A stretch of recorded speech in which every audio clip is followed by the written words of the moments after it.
Welcome back to the channel, guys. As you can see, we're in the new studio. This is the first video in the new studio. This is not going to be a review. This is going to be a recap of Pax Unplugged. I was there just for today. I just got back home about 20 minutes ago, about 2.5 hour drive. I didn't get to stay as long. This happened to me again last year. I want to say it was run really well over there. Very professional. Had a good time, but it gets really hot. And then with the mask, my sinuses were having a field day. It happened again this year, as it's the same that happened last year, and I just left with a splitting headache. It was unfortunate, but I did manage to pick up a bunch of stuff when I was over there.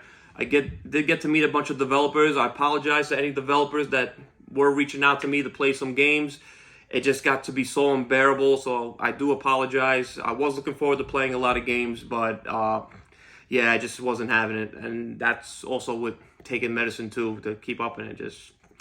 Yeah, it wasn't a good time. But hopefully, maybe some other time I'll be down there again. Let's see if how things are in the future.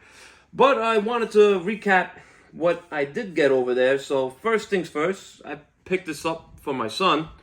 This is from the Dice Tower. I did get to meet Tom Vassell, Chris Yee, and Z Garcia. If you guys are watching, it was a pleasure meeting you guys. Did purchase this for my newborn son. You know, maybe you'll get to see it in the future. But yeah, I thought it was pretty cool. Pick that up. This is a RPG, Through the Void. I picked this up at booth 4223. A guy named Tony over there was showing me how to play. I've never played any RPGs before. He says this is a pretty basic, very streamlined RPG, so I figured give it a shot. Get back to Tony in a bit, but yeah, if you're watching this and still at PAX, go check them out at booth 4223. This is Through the Void.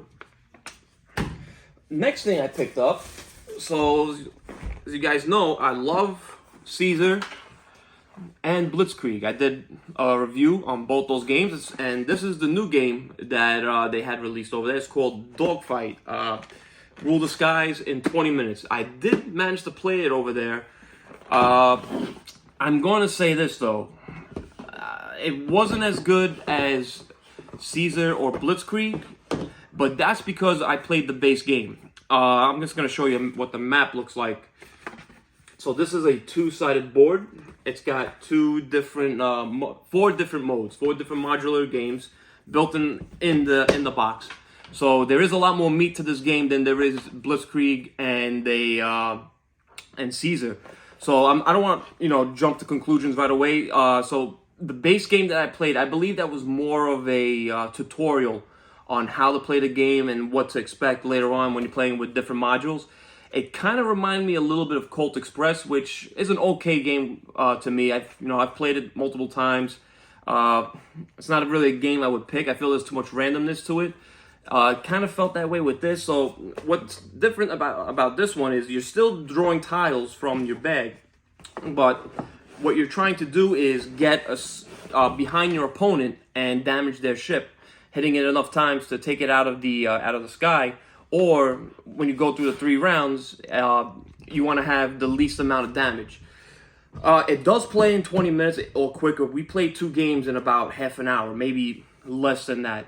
I still want to play a lot more. I think there's a lot of promise to this game. Again, I don't think the base game is really meant to be taken that serious. It's more of a tutorial. I think the meat of this game is the 4 modules that come with it.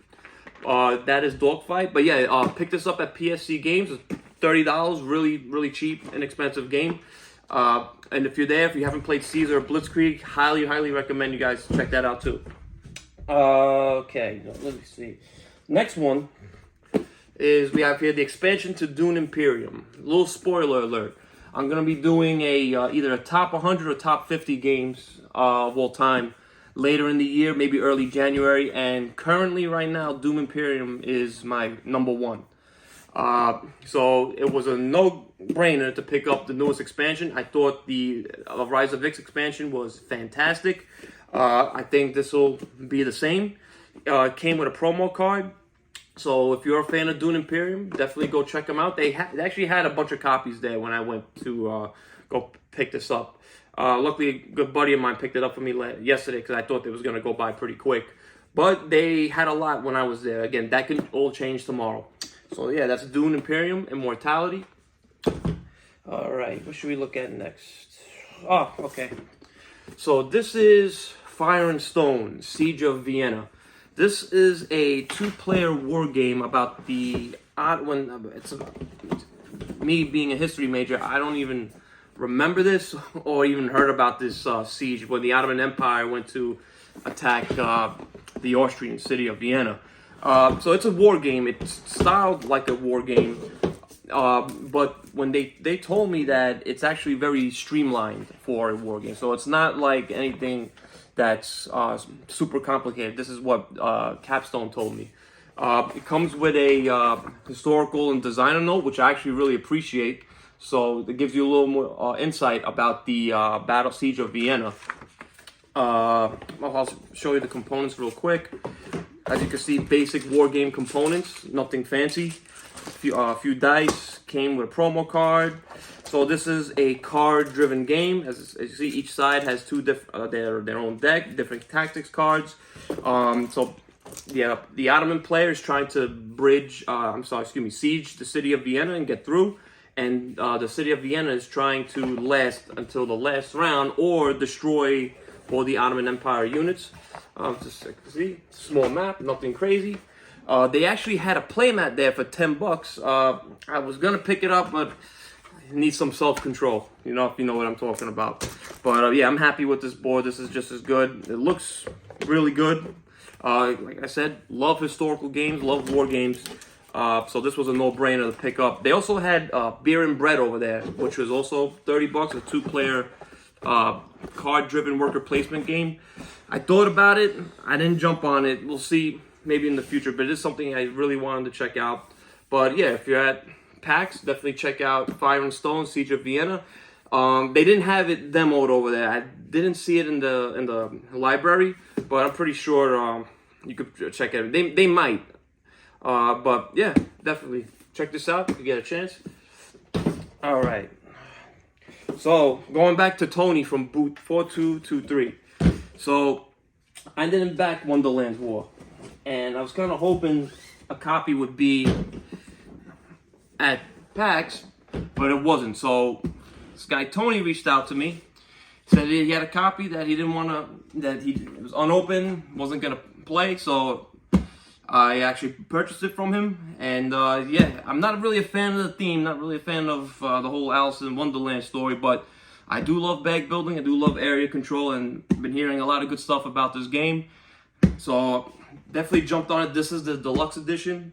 Again, this is not at PAX, this is just something I picked up from somebody over there. Really looking forward to playing this. Definitely gonna do a review on the channel. But yeah, that's Wonderland's War, the deluxe edition, and this holds all the chips, I believe. All right. So again, I went a little more crazy last year. This is the last thing. So, Fall of the Mountain King. I didn't play Hall of the Mountain King. I don't know. This didn't really interest me that much. It was more like a polyomino, digging through like tunnels and stuff. I've heard a lot of great things about it, but like I'm more of like an area control. I like combat. I like a lot of take that in games. This caught my attention. I didn't back it on Kickstarter. The Kickstarter edition is available at PAX. It's $100, but the retail edition looks just as good. I believe this was $60. So I played with Burnt Island Games. They demoed the game for me, and I was fascinated by what I saw. It was one of the best area of majority games. Again, you're not attacking other players. You are defending this area from gnomes that are invading your territory, and you're trying to get the most glory. But you can't screw over other players by going into territories where they are and taking glory away from this. Whole bunch of stuff going on. So don't be fooled by the cover. This is actually a medium heavyweight game. There's a lot of stuff going on, a lot of rules. They weren't too bad, but it's not a game that I would recommend for families. I think again, if your family is into like really heavy stuff, you might really like this a lot. but it's not an easy, from what I saw, it's not an easy game to get to the table, but it definitely is a fantastic one. That's Fall of the Mountain King. And that's gonna do it for today. That's everything I got from PAX. Again, hopefully one day, maybe I'll go back. I don't know, but 2 years in a row, it just wasn't a good experience for me. Again, nothing against the Pennsylvania Convention Center or PAX. They did a really good job organizing. Everything was very well organized. It was just the weather implements and everything. I just wasn't feeling too good in there. But yeah, maybe another convention one day. Definitely want to check out the Dice Tower convention, or maybe one day Gen Con. But that's gonna do it for today, guys. Again, any developers that I was expecting to meet, again, I apologize.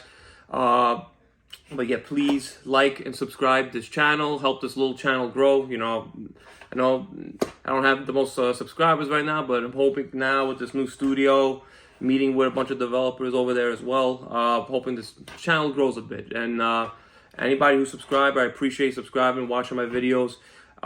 If you're new to watching this channel, please subscribe, like. If you have any questions, leave them in the comments.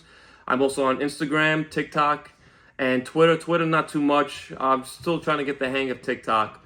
But appreciate if you follow, subscribe to everything.